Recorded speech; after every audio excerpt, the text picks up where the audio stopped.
नमस्ते प्रणाम हमारी रवल के छोटे भाई नेशनल रिकॉर्डिंग स्टूडियो के म्यूजिक डायरेक्टर कृष्णा पुजारी। देखिए बहुत बड़ी खुशी के बात बा कि रवल हमारे चैनल के इतना प्यार दुलार सपोर्ट आशीर्वाद दे रही हमरा के और हमारे स्टूडियो के हमारे चैनल के रवल अपना योग्य समझने के खातिर बहुत बहुत धन्यवाद बा। यही हमारे चैनल के सपोर्ट देते रहे। अगर कोनो भी गलती कमी त्रुटि होगी रवल कमेंट में बतावत रही हमने के सुधार करत हम। देखिए बड़ी खुशी के बात बा कि ये गाना हमारा संत कवि नगर जिला के ऊपर बम्पर धमाका वो ट्वीट हमारे पंकज भाई के आगे वाला बा। चाहता नहीं कि बस दूल्हा दुल्हनवा गुनगुना के रवल उनके सुना दें। अगर अच्छा लगी तो कमेंट कर दोगे, अगर अच्छा ना लगी तो खाना दबाव नहीं खे रवल उनके ऊपर बा। गाना देखिए मुखड़ा हसत का ढोड़ी में गाड़े देव कीला रे हसत का बिना गजीला रे ढोड़ी में गाड़े देव कीला रे हसत का बिना गजीला रे जेना चोली के चीज़ावा जी खाई बेटे रे। लड़की गाना जाएगा हमारा पजारे जाती बबुआ तेहू यही तेरे अज्ञानियन सच कहत निजोर जती बेरे हमारा पजारे जाती बबुआ तेहू यही तेरे अज्ञानियन सच कहत निजारी जई बेरे। तो गाना ज्यादा गाना और गाना हमारे पंकज भाई और हमारे स्टूडियो के फीमेल सिंगर नीलम यादव जी के मधुर निखार सुरीली आवाज में आई और लोग अपन प्यार दुलार आशीर्वाद देन आशावा और देत रही। और वीडियो कैसा लगा आगे बताएं।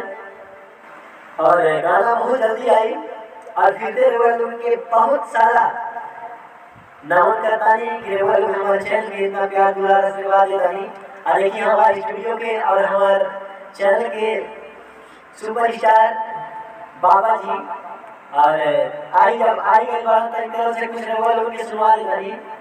बाबा जी सबसे पहले रवल उनके लोहित के नाम स्वागत पर हमारे चैनल नेशनल रिकॉर्डिंग स्टूडियो पे तो दुलाइन हमारे कुछ दर्शक लोग के बताई। सबसे पहले अपन इंट्रोडक्शन देंगे जे रवल उनके इतना जे रवा के इतना प्यार देता दर्शक लोग उनका के कुछ बताइए अपना बारे में।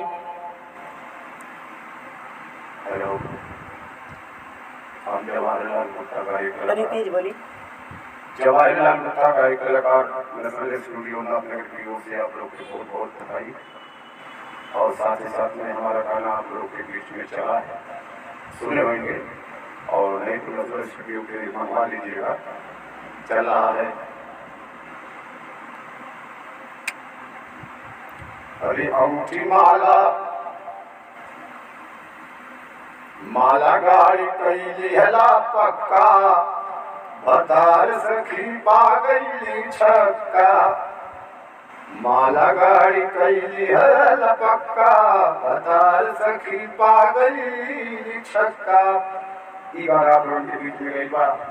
एक और गाना भेजले ही बहुत बढ़िया चलता आप लोग के प्यारा से बात से थ्रेसर वाला दिन भर जब थ्रेसर चलैबा अरे चलैबा ये ड्राइवर साहेब अरे जिया रात दिन जब थ्रेसर चलैबा जब आप लोगों के क्या अपना जरूरी भेजा नेशनल स्टूडियो आपके सेवा में आभार व्यक्त प्रकट करता है। बिल्कुल रवल यही ना पर प्यार दुलार सपोर्ट देते रही आशीर्वाद रवल हमारा ऊपर हमारे स्टूडियो के सभी सिंगर लोगों के ऊपर आशीर्वाद देते रही। कहा रवल हमने के करता बानी धरता बानी भगवान बानी और रवल के सपोर्ट के लिए हमने के हीरो बानी। रवल सपोर्ट करता रवल सपोर्ट करता हमने के हीरो हो रवल सपोर्ट ना करे तो हमने के जीरो रहे। रवल प्यार दुलार करवा दे तब तक के लिए प्रणाम नमस्कार राम राम जय भोजपुरी समाज। खत्म हो खत्म।